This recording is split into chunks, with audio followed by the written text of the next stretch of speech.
এই দুই আয়াত নাযিল করলেন। ইন্নাল্লাহা ইউহিব্বুল্লাযীনা ইউকাতিলুনা ফী সাবিলিহি সাফফান কাআন্নাহুম বুনয়ানুম মারসুস। ইন্নাল্লাহা নিশ্চয়ই আল্লাহ রাব্বুল আলামিন ইউহিব্বুল্লাযীনা তাদেরকে ভালোবাসেন, মহব্বত করেন, আদর করেন। আল্লাযীনা ইউকাতিলুনা ফী সাবিলিহি যারা আল্লাহর রাস্তায় জিহাদ করে, যারা আল্লাহর রাস্তায় লড়াই করে, যারা আল্লাহর রাস্তায় যুদ্ধ করে। ইউকাতিলুনা ফী সাবিলিহি সাফফান কাআন্নাহুম বুনয়ানুম মারসুস। আল্লাহ তাআলা ওই লোকদেরকে মহব্বত করেন, ভালোবাসেন যারা যুদ্ধের ময়দানে, যুদ্ধের কাতারের মধ্যে সীসা ডালা প্রাচীরের ন্যায় দাঁড়িয়ে যায়। প্রাণের ভাইয়েরা আমার, আল্লাহ রাব্বুল আলামিন দুইটা কাতারকে দেখা খুব মহব্বত করেন, ভালোবাসেন, আনন্দ পান। এক নাম্বার হইল নামাজের কাতার। মুসলমানরা যখন নামাজ পড়ার জন্য কাতার ভর্তি হয়ে দাঁড়িয়ে যায়, তখন আল্লাহ তাআলা অত্যন্ত খুশি হন। দুই নাম্বার খুশি হন মুসলমানরা যখন বিধর্মীদের বিরুদ্ধে কাতার বন্দী হইয়া যুদ্ধের ময়দানের মধ্যে দাঁড়িয়ে যায়, তখন আল্লাহ রাব্বুল আলামিন তাদেরকে দেখে অত্যন্ত খুশি হন। এই আয়াতের মধ্যেও তাই বলা হয়েছে, ইন্নাল্লাহা ইউহিব্বুল্লাযীনা ইউকাতিলুনা ফী সাবিলিহি সাফফান কাআন্নাহুম বুনয়ানুম মারসুস। যারা প্রাচীর ডালা, সীসা ডালা প্রাচীরের ন্যায় যুদ্ধের কাতারের মধ্যে দাঁড়িয়ে যায়, আল্লাহ রাব্বুল আলামিন তাদেরকে অত্যন্ত ভালোবাসেন, মহব্বত করেন। প্রাণের ভাইয়েরা আমার, পক্ষান্তরে সূরা বাকারার 154 নম্বর আয়াতের মধ্যে আল্লাহ রাব্বুল আলামিন বলেন, ওয়ালা তাকুলু লিমান ইউকতালু ফী সাবিলিল্লাহি আমওয়াত বাল আহইয়াউ ওয়ালাকিন লা তাশউরুন।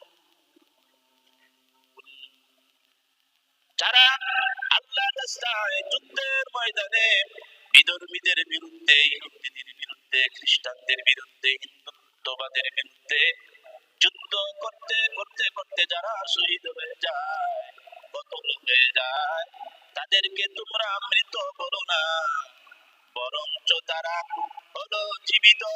ওয়ালা তাকুলু লিমান ইউকতালু ফী সাবিলিল্লাহি আমওয়াত বাল আহইয়াউ, বরঞ্চ তারা তো জীবিত। বাল আহইয়াউ ওয়ালাকিন লা তাশউরুন, কিন্তু তোমরা চর্মচক্ষু দিয়া, তোমাদের এই বাহ্যিক চক্ষু দিয়া তা বুঝতে পারো না।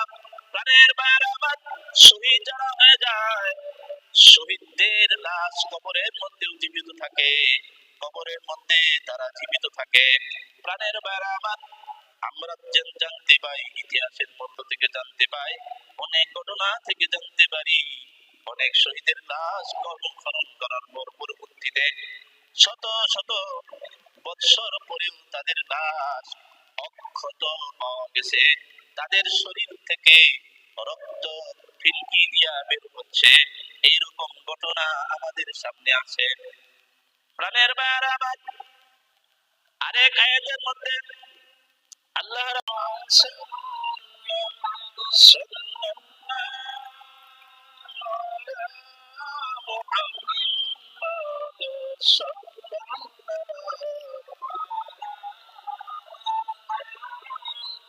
আলহামদুলিল্লাহ, সুম্মা আলহামদুলিল্লাহ। আল্লাহ জাল্লা শানুহু আমাদের দরবারে অসংখ্য শুকরিয়া এই জন্য যে আল্লাহ রাব্বুল আলামিন আমাদেরকে পবিত্র শাওয়াল মাসের তৃতীয় জুমায় নামাজে উপস্থিত হওয়ার জন্য তৌফিক ইনায়াত করলেন, এই জন্য শুকরিয়া আদায় করি আলহামদুলিল্লাহ। দুরুদ সালাম আকায়ে নামদার তাজদার মদিনা আশরাফুল আম্বিয়া সাইয়্যিদুল মুরসালিন ইমামুল মুরসালিন খাতামুন নবিয়্যিন উম্মতের কান্ডারি হযরত মুহাম্মদুর রাসূলুল্লাহ সাল্লাল্লাহু আলাইহি ওয়াসাল্লামের উপর। সম্মানিত উপস্থিতি, আমি সূরা সফফের 4 নম্বর আয়াত এবং সূরা বাকারা 154 নম্বর আয়াত আপনাদের সামনে তিলাওয়াত করছি, আর একটা হাদিস তিলাওয়াত করছি। এর উপর ভিত্তি করে আলোচনা করব। ওমা তৌফিক ইল্লা বিল্লাহ। এই যে দুইটা আয়াত, এই দুইটা আয়াতের প্রেক্ষাপট হইল, অবতীর্ণ হওয়া সাবাবুল নুজুল হইল মুসলমানদের মধ্য থেকে কিছু মুসলমান সাহাবায়ে কেরাম, তাদের মনের মধ্যে তামান্না, আশা, আল্লাহ তাআলা যদি আমাদেরকে এমন আমলের কথা বইলা দিত, জানায় দিত, যে আমলগুলি আমরা করলে লাভবান হইতাম, সেই আমলগুলি আমরা করতাম। এই হলো তাদের মধ্যে তামান্না। তো এই পরিপ্রেক্ষিতে আল্লাহ তাআলা এই দুই আয়াত নাযিল করলেন। ইন্নাল্লাহা ইউহিব্বুল লাযীনা ইউকাতিলুনা ফী সাবিলিহি সাফফান কাআন্নাহুম বুনয়ানুম মারসুস। ইন্নাল্লাহা, নিশ্চয়ই আল্লাহ রাব্বুল আলামিন, ইউহিব্বুল লাযীনা, তাদেরকে ভালোবাসেন, মহব্বত করেন, আদর করেন, আল্লাযীনা ইউকাতিলুনা ফী সাবিলিহি, যারা আল্লাহর রাস্তায় জিহাদ করে, যারা আল্লাহর রাস্তায় লড়াই করে, যারা আল্লাহর রাস্তায় যুদ্ধ করে। ইউকাতিলুনা ফী সাবিলিহি সাফফান কাআন্নাহুম বুনয়ানুম মারসুস। আল্লাহ তাআলা ওই লোকদেরকে মহব্বত করেন, ভালোবাসেন, যারা যুদ্ধের ময়দানে, যুদ্ধের কাতারের মধ্যে সীসা ডালা প্রাচীরের ন্যায় দাঁড়িয়ে যায়। প্রাণের ভাইয়েরা আমার, আল্লাহ রাব্বুল আলামিন দুইটা কাতারকে দেখা খুব মহব্বত করেন, ভালোবাসেন, আনন্দ পান। এক নাম্বার হইল নামাজের কাতার। মুসলমানরা যখন নামাজ পড়ার জন্য কাতার ভর্তি হয়ে দাঁড়িয়ে যায়, তখন আল্লাহ তাআলা অত্যন্ত খুশি হন।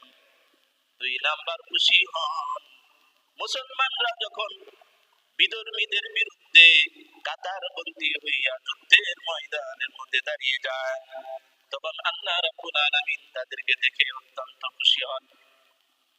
এই আয়াতের মধ্যেও তাই বলা হয়েছে, ইন্নাল্লাহা ইউহিব্বুল লাযীনা ইউকাতিলুনা ফী সাবিলিহি সাফফান কাআন্নাহুম বুনয়ানুম মারসুস। যারা প্রাচীর ডালা, সীসা ডালা প্রাচীরের ন্যায় যুদ্ধের কাতারের মধ্যে দাঁড়িয়ে যান, আল্লাহ রাব্বুল আলামিন তাদেরকে অত্যন্ত ভালোবাসেন, মহব্বত করেন। প্রাণের ভাইয়েরা আমার, পক্ষান্তরে সূরা বাকারার 154 নম্বর আয়াতের মধ্যে আল্লাহ রাব্বুল আলামিন বলেন, ওয়ালা তাকুলু লিমান ইউকতালু ফী সাবিলিল্লাহি আমওয়াত বাল আহইয়াউ ওয়ালাকিন লা তাশউরুন। যারা আল্লাহর রাস্তায় যুদ্ধের ময়দানে বিধর্মীদের বিরুদ্ধে, ইহুদিদের বিরুদ্ধে, খ্রিস্টানদের বিরুদ্ধে, হিন্দুত্ববাদের বিরুদ্ধে যুদ্ধ করতে করতে করতে যারা শহীদ হয়ে যায়, কতল হয়ে যায়, তাদেরকে তোমরা মৃত বলো না, বরঞ্চ তারা হলো জীবিত। ওয়ালা তাকুলু লিমান ইউকতালু ফী সাবিলিল্লাহি আমওয়াত বাল আহইয়াউ, বরঞ্চ তারা তো জীবিত, বাল আহইয়াউ ওয়ালাকিন লা তাশউরুন, কিন্তু তোমরা চর্মচক্ষু দিয়া, তোমাদের এই বাহ্যিক চক্ষু দিয়া তা বুঝতে পারো না। প্রাণের ভাইয়েরা আমার, শহীদ যারা হয়ে যায়, শহীদদের লাশ কবরের মধ্যেও জীবিত থাকে, কবরের মধ্যে তারা জীবিত থাকে। প্রাণের ভাইয়েরা আমার, আমরা জানতে পাই, ইতিহাসের মধ্য থেকে জানতে পাই, অনেক ঘটনা থেকে জানতে পারি, অনেক শহীদের লাশ খনন করার পর পরবর্তীতে শত শত বৎসর পরেও তাদের লাশ অক্ষত পাওয়া গেছে, তাদের শরীর থেকে রক্ত ফিনকি দিয়া বের হচ্ছে, এইরকম ঘটনা আমাদের সামনে আছে। প্রাণের ভাইয়েরা আমার, আরেক আয়াতের মধ্যে আল্লাহ রাব্বুল আলামিন বলেন, ইয়া আইয়ুহাল্লাযীনা আমানু হাল আদুল্লুকুম আলা তিজারাতিন তুনজিকুম মিন আযাবিন আলীম তু'মিনুনা বিল্লাহি ওয়া রাসূলিহি ওয়া তুজাহিদুনা ফী সাবিলিল্লাহি وتجاهدون في سبيل الله بأموالكم وأنفسكم ذلكم خير لكم إن كنتم تعلمون এই আয়াতের মধ্যে আল্লাহ রাব্বুল আলামিন বলেন তোমাদেরকে কি আমি এমন একটা ব্যবসার কথা বলবো না যেই ব্যবসাটা তোমাদেরকে জাহান্নামের কঠিন থেকে কঠিনতর শাস্তি থেকে নিষ্কৃতি দিবে মুক্তি দিবে আল্লাহ রাব্বুল আলামিন আবার এটা উত্তর দিতেছেন প্রশ্ন আল্লাহ তাআলাই করছেন আল্লাহ তাআলাই উত্তর দেন ব্যবসাটা হলো তুমিনুনা বিল্লাহি তোমরা এক নম্বরে আল্লাহ রাব্বুল আলামিনের উপর বিশ্বাস স্থাপন করবে ওয়া রাসূলিহি এবং তার রাসূলের উপর বিশ্বাস স্থাপন করবে আল্লাহর উপর ঈমান আনবে দুই নম্বরে তার রাসূল হযরতে মুহাম্মদুর রাসূলুল্লাহ সাল্লাল্লাহু আলাইহি ওয়াসাল্লামের উপর ঈমান আনবে তিন নাম্বার ওয়া তুজাহিদুনা ফি সাবিলিল্লাহি তিন নাম্বার হলো তোমরা আল্লাহর রাস্তায় জিহাদ করবে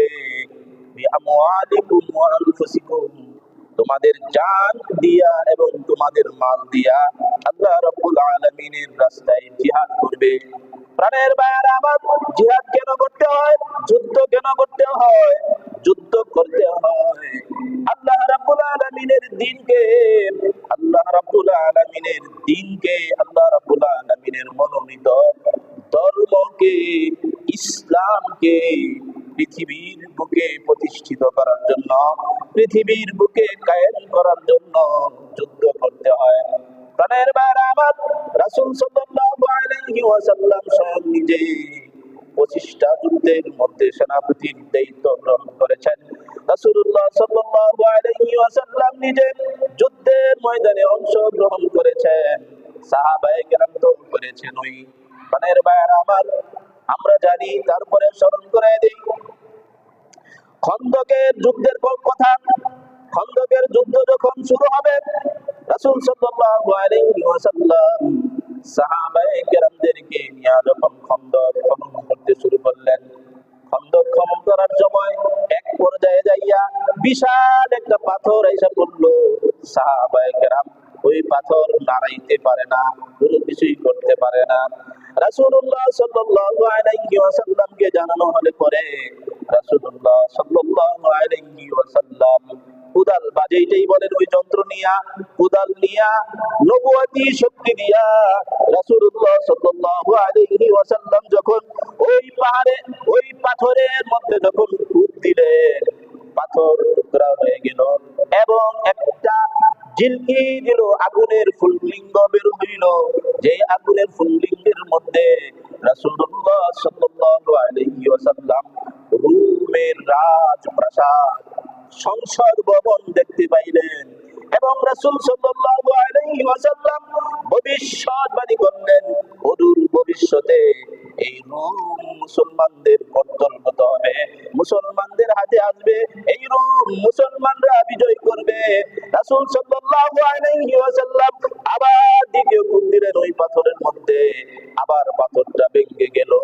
এবং ওই কূপ থেকে আবার একটা ফুললিঙ্গ আগুনের একটা ঝিলকি ঝলক দিল ওই ঝলকের মধ্যে রাসূলুল্লাহ সাল্লাল্লাহু আলাইহি ওয়াসাল্লাম পারস্যের রাজপ্রাসাদ দেখতে পেলেন এবং রাসূল সাল্লাল্লাহু আলাইহি ওয়াসাল্লাম ভবিষ্যৎবাণী করলেন যে অদূর ভবিষ্যতে আমার এই সাহাবায়ে কেরাম আমার এই উম্মতেরা এই মুসলমানেরা এই পারস্য উত্তোলন করবে পারস্য বিজয় করবে পারস্য তাদের হাতে আসবে প্রাণের ভাইয়েরা আমার এই দুইটা ঘটনা থেকে এইটাই জানতে পারলাম বুঝতে পারলাম যে রাসূলুল্লাহ সাল্লাল্লাহু আলাইহি ওয়াসাল্লাম সচক্ষে তিনার মুজিজার মাধ্যমে অন্য কেউ দেখে নাই রাসূল সাল্লাল্লাহু আলাইহি ওয়াসাল্লাম তার নবুয়তি মুজিজার মাধ্যমে ওই আগুনের ফুললিঙ্গের মধ্যে রোম এবং পারস্যের রাজপ্রাসাদ দেখলেন রোম এবং পারস্য রাজত্ব তিনি দেখলেন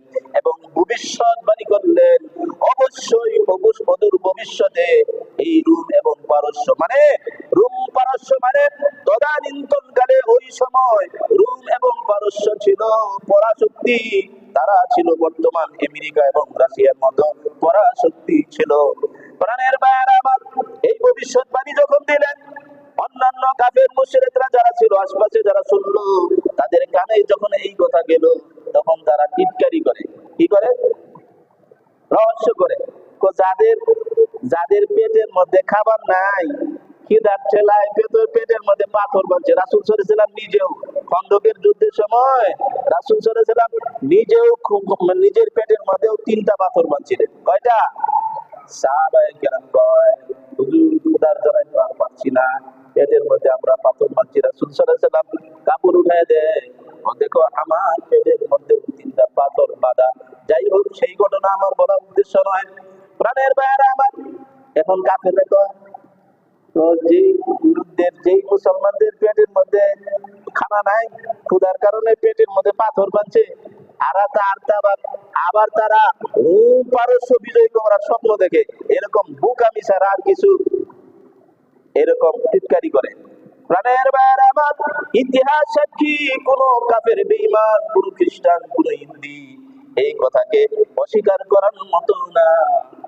বদরের যুদ্ধের মধ্যে মাত্র 313 জন সাহাবী নিরস্ত্র, পক্ষান্তরে এর বিরুদ্ধে 1000 কুফফার শক্তি যারা সশস্ত্র।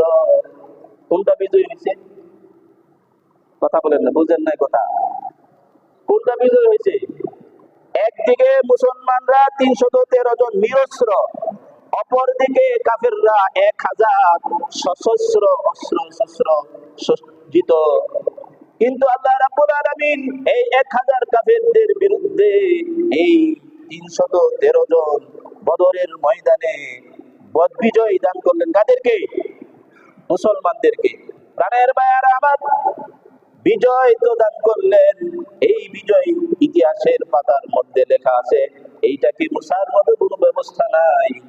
আল্লাহ রাব্বুল আলামিন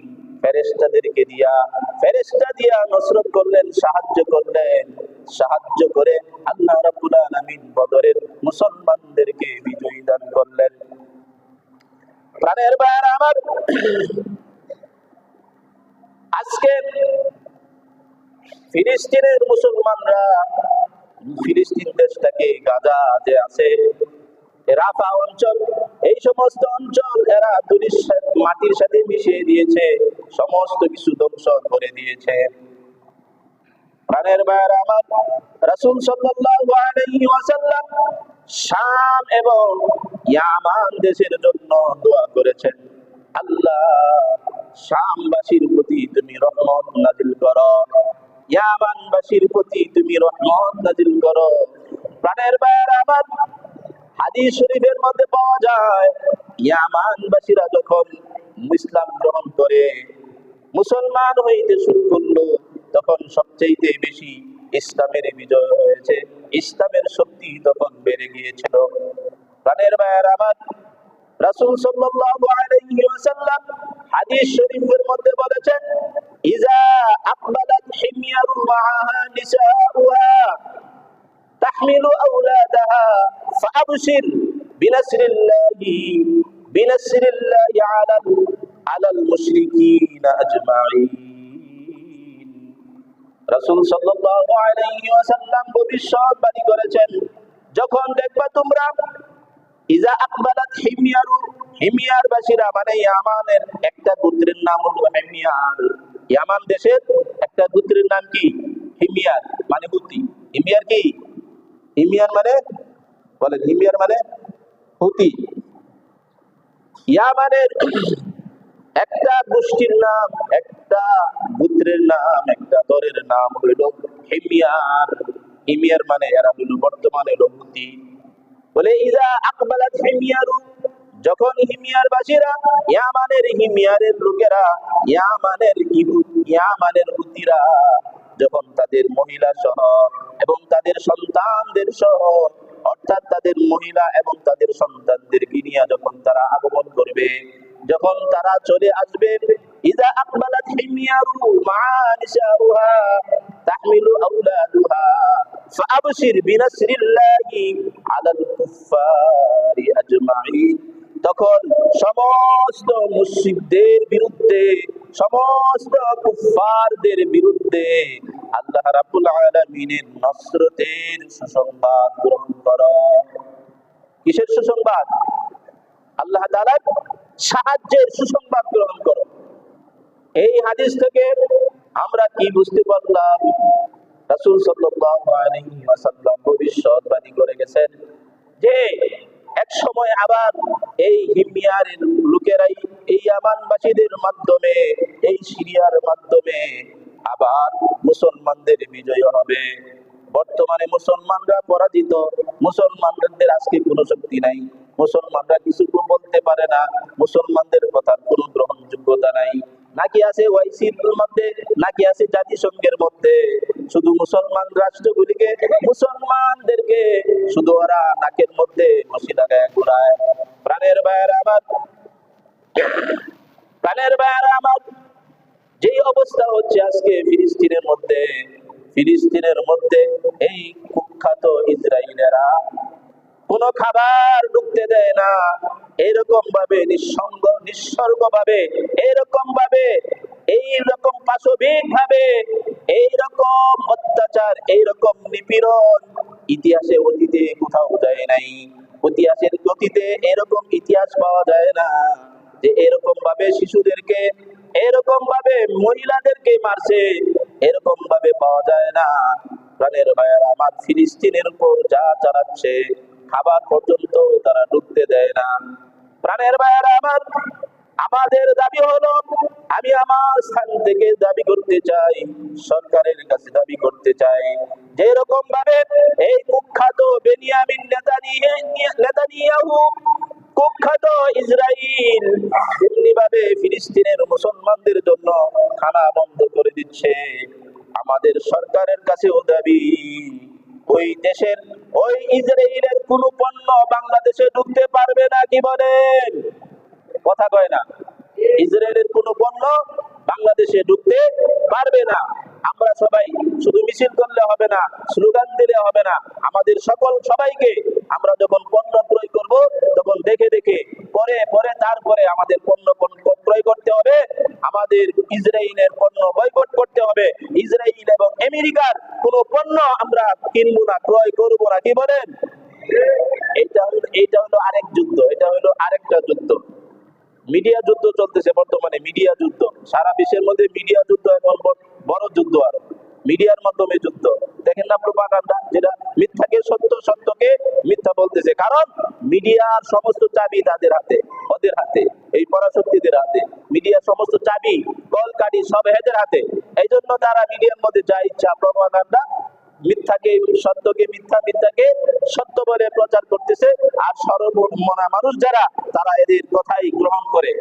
প্রাণের ভাইয়েরা আমার, যখন আমাদের দেশে করোনা আসছিল, যখন আমি তখন ওই বাগান বাড়িতে ইমাম ছিলাম, তখন যখন করোনা আসছিল, তখন আমি মসজিদের মিম্বারের মধ্যে বইসা আমি বলেছিলাম, এই যে আমার মুসুদ এখন আছে এখানে, আমি বলেছিলাম যে এই করোনা, এইটা আল্লাহ, হয়তো আল্লাহ পাকের পক্ষ থেকে একটা আমাদের জন্য শাস্তি, কিন্তু এইটার মূলে হইল ইহুদি খ্রিস্টানেরা, এইটার চাবিকাঠি এদের হাতে।